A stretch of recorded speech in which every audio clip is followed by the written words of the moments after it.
Captain Jack sparrow की सच्ची कहानी। साल 1603। समुद्र में लहरें तूफान की तरह उठ रही थीं, हवाएं तेज थीं और एक नया समुद्री डाकू जन्म लेने वाला था। उसका नाम था जैक वार्ड, एक साधारण अंग्रेज जो एक ऐसा समुद्री डाकू बना जिसका नाम इतिहास में अमर हो गया। लेकिन उसकी कहानी आम लुटेरों जैसी नहीं थी।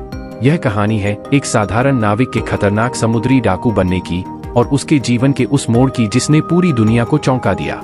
जॉन वार्ड, जिसे बाद में जैक वार्ड के नाम से जाना गया, का जन्म 1553 के आसपास इंग्लैंड में हुआ था।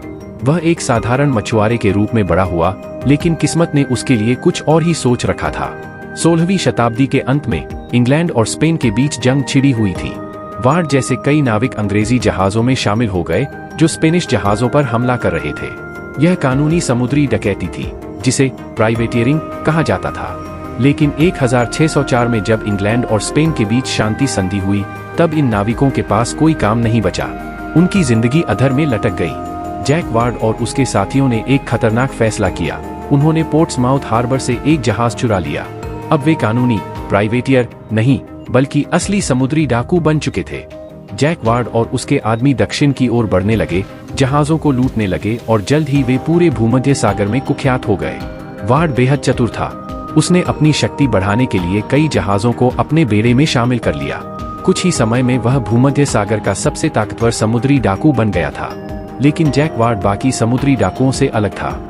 जहां बाकी डाकू सिर्फ लूटपाट और खून खराबा चाहते थे, वहीं वार्ड अपने अस्तित्व को सुरक्षित रखना चाहता था। उसे पता था कि अगर उसे जिंदा रहना है तो उसे एक ताकतवर संरक्षक की जरूरत पड़ेगी।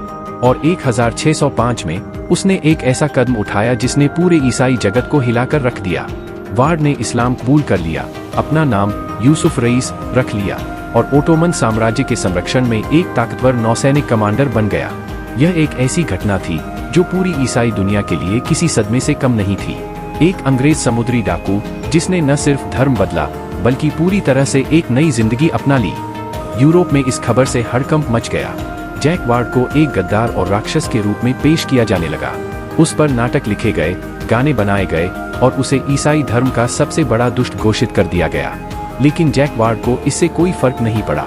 उसके पास दौलत थी, ताकत थी और सबसे बढ़कर सुरक्षा थी। लेकिन हर समुद्री डाकू की कहानी का एक अंत होता है। कहा जाता है कि 1622 में ट्यूनिशिया में प्लेग फैल गया और उसी दौरान जैक वार्ड की मौत हो गई। लेकिन कुछ लोग यह भी मानते हैं कि वह अपनी आखिरी सांस तक इंग्लैंड लौटना चाहता था, लेकिन उसे पता था कि अगर वह वापस गया तो उसे फांसी पर चढ़ा दिया जाएगा। जैक वार्ड की कहानी सिर्फ एक समुद्री डाकू की नहीं, बल्कि एक ऐसे व्यक्ति की है जिसने समाज के बनाए नियमों को तोड़कर अपनी अलग राह चुनी। कुछ उसे गद्दार मानते हैं, कुछ उसे बहादुर और कुछ उसे केवल एक सर्वाइवर जो हालात से लड़ता रहा और अंत में विजयी हुआ। जैक वार्ड, एक अंग्रेज, एक समुद्री डाकू और अंत में यूसुफ रईस। क्या वह एक हीरो था, एक खलनायक, या सिर्फ एक ऐसा इंसान जो अपने समय से आगे था? अपनी राय हमें कमेंट में जरूर बताइए और अगर आपको यह वीडियो पसंद आया हो तो लाइक और सब्सक्राइब करना न भूलें।